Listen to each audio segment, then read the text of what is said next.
Student, आज के इस वीडियो में हम देखेंगे अपना पहला पार्ट, दो बैलों की कथा। ये दो बैलों की कथा प्रेमचंद्र जी ने लिखी हुई है। प्रेमचंद यह जो है वो उस देश को स्वतंत्रता मिलने के पूर्व वाले एक लेखक है। उन्होंने बहुत सारी कथाएं लिखी है, उपन्यास लिखी है। उन्हीं में से उनकी ये एक कथा है, दो बैलों की कथा। दो बैलों की कथा, इसमें मैं आपको तो इस पूरे लेसन की समरी बताऊंगी। अगर आपने वो अच्छी तरह से पढ़ी या सुनी तो आपको पूरा लेसन समझ में आ जाएगा।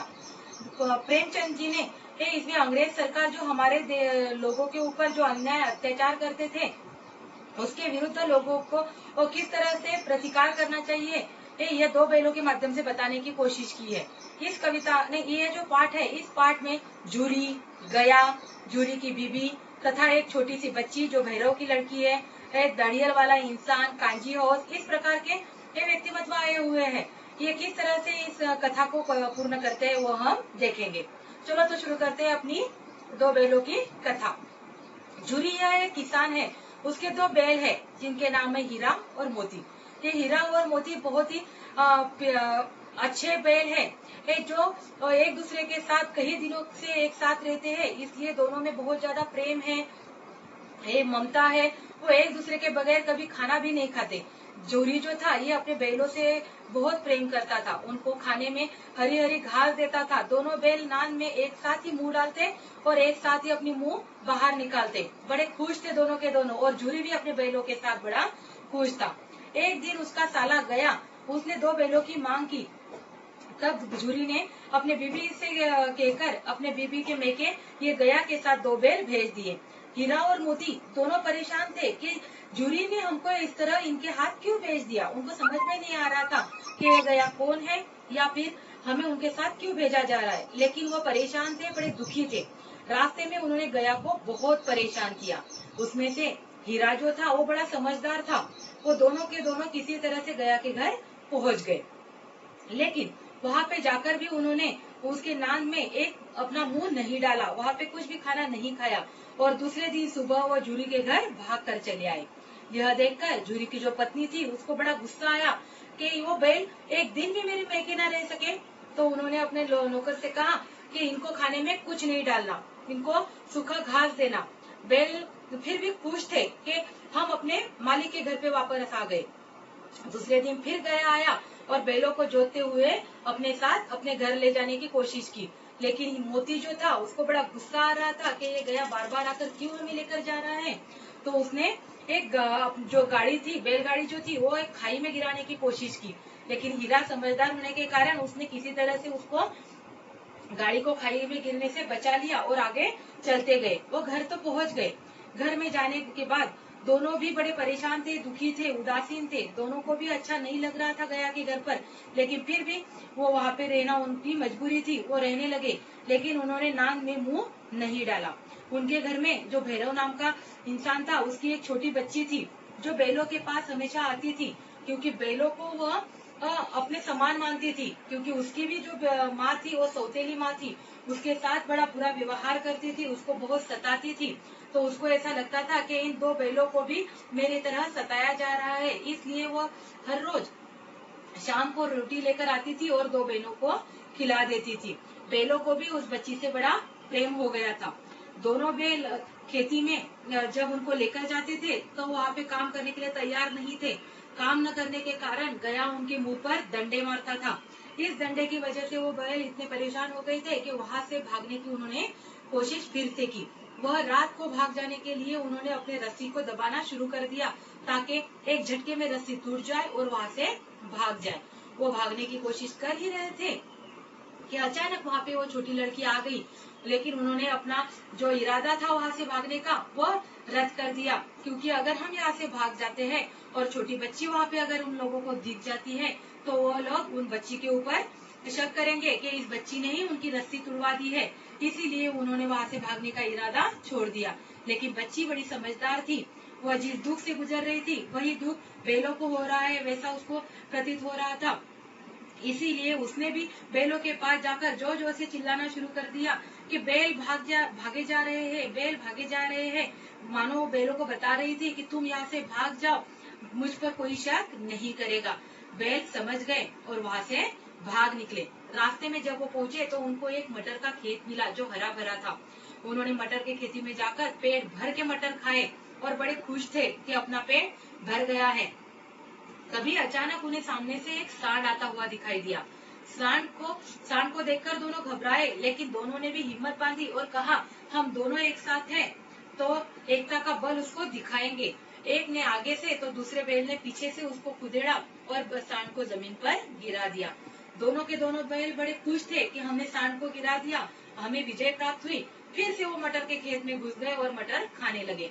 मोती खेत के बीचों बीच था और हीरा और रास्ते पर था। जैसे ही वो उनको सामने से दो लोग आते हुए दिखाई दिए काठी लेकर, तो हीरा भागने की कोशिश कर रहा था, लेकिन मोती को छोड़कर वो नहीं जा सकता था, क्योंकि मोती जो था वो खेत के बीचों बीच था और उसके पैर जो थे वो जमीन में धंस गए थे।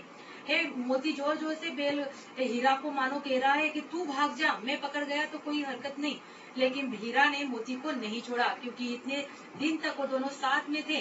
वो उनके प्रति दोनों एक दूसरे के प्रति इतने स्नेह करते थे कि वो मोती को छोड़कर भाग न सका और आखिर दोनों के दोनों पकड़े गए। दोनों को उन दोनों इंसानों ने कांजी हाउस में डाल दिया। कांजी हाउस, ये कांजी हाउस क्या होता है?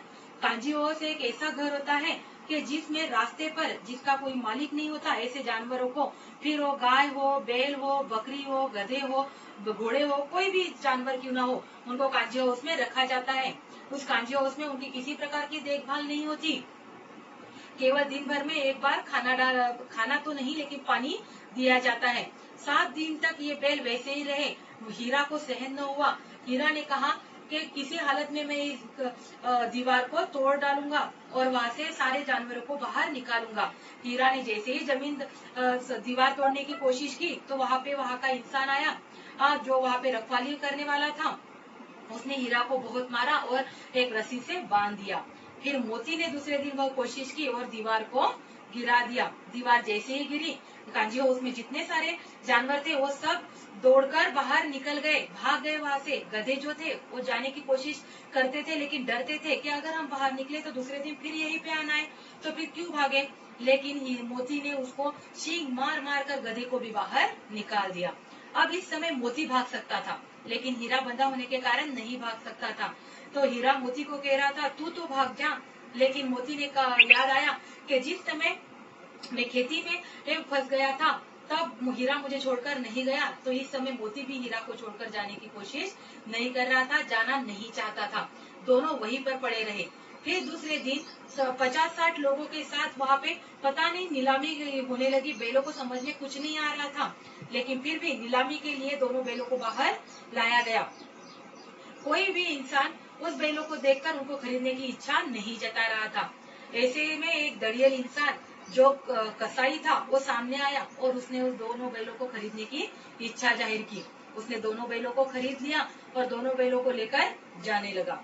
दोनों बैल बड़े दुखी थे कि हमने अपने ही हाथों अपनी बर्बादी लिखी है, हम आगे अब हमें मरना ही है। तो वो उन दड़ियल वाले इंसान के साथ जा रहे थे कि रास्ते में अचानक उनको वही रास्ता, वही घर दिखाई दिए, जो वही कुआं दिखाई दिया, जो जूरी के घर में जाता था।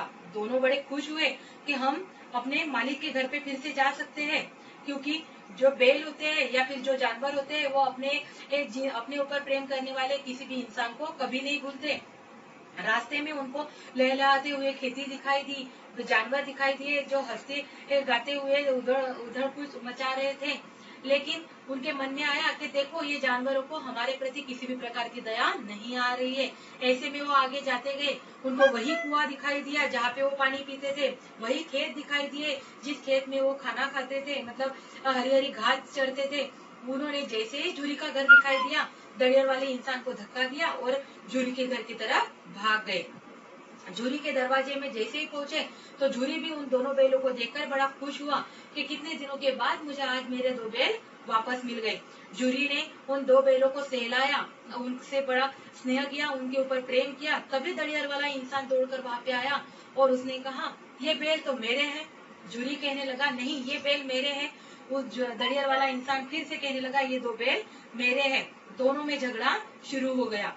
बैल को पता था कि ये झूरी हमारा मालिक है, तो इसमें से मोती जो है वो सामने आया। उसने दड़ियल वाले इंसान जो है उसके ऊपर सींग निकाले और दड़ियल वाले इंसान को वहाँ से भगाने की कोशिश की। दड़ियल वाला इंसान डर गया, वो डरते डरते भाग गया और भागते भागते जो बैल थे, दोनों बैलों ने उसको गांव के बाहर कर दिया और दोनों बैल खुशी से या जूरी के घर पे वापस आ गए और जूरी भी उन दोनों बैलों के साथ खुशी खुशी रहने लगा। इससे हमें यह पता चलता है कि अंग्रेज सरकार जिस तरह से हमारे ऊपर अन्याय अत्याचार करते थे, तो इन दो बैलों ने जिस तरह से अपने ऊपर होने वाले अन्याय और अत्याचार का प्रतिकार किया, ठीक उसी तरह से हमने भी अंग्रेज सरकार का प्रतिकार करना चाहिए। यही प्रेमचंद अपने साहित्य से लोगों को बताने की कोशिश करता है, क्योंकि उस समय अंग्रेज सरकार हमारे ऊपर अन्याय और अत्याचार बहुत करते थे। इसी दो बैलों की कथा के माध्यम से प्रेमचंद लोगों को समझाते हैं कि हमें भी अपने ऊपर होने वाले अन्याय और अत्याचार का प्रतिकार करना चाहिए, तभी खुशहाली आ सकती है। इस तरह से दो बैलों की कथा यह यहाँ पे समाप्त होती है। धन्यवाद।